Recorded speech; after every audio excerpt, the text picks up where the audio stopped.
Eh bien, la représentation nationale a tenu conformément à l'article 22 de l'alinéa 1 et 2 du règlement intérieur la 5e séance publique de la 2e session ordinaire de l'année marquant la fin de la 8e législature.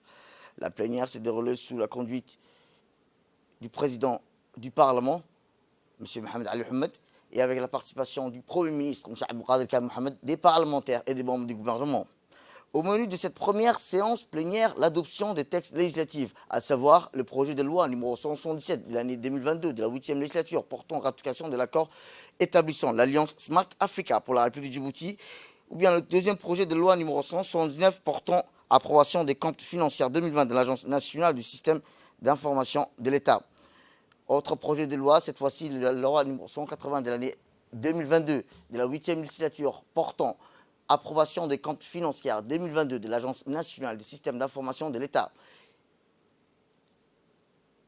ainsi que l'adoption du numéro 183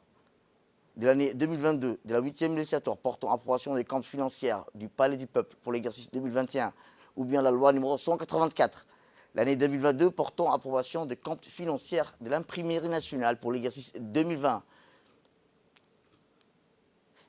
La loi numéro 186 porte de l'année 2023 de la 8e législature portant approbation du compte financier de l'agence Arulos pour l'exercice 2018 et la loi numéro 187 de l'année 2023 portant approbation du compte financier de l'agence Arulos pour l'exercice 2019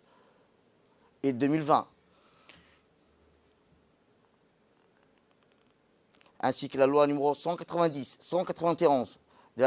de l'année 2023 de la 8e législature portant approbation du compte financier de la radio-télévision de Djibouti pour l'exercice 2020-2021 et la loi numéro 192, 193 ou 194 de l'année 2023 de la 8e législature portant adoption du compte financier de l'Agence nationale des personnes handicapées pour l'exercice 2019 et 2020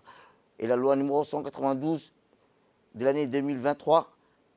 de la 8e législature portant ratification de l'accord de financement entre la République de Djibouti et la Banque islamique de développement.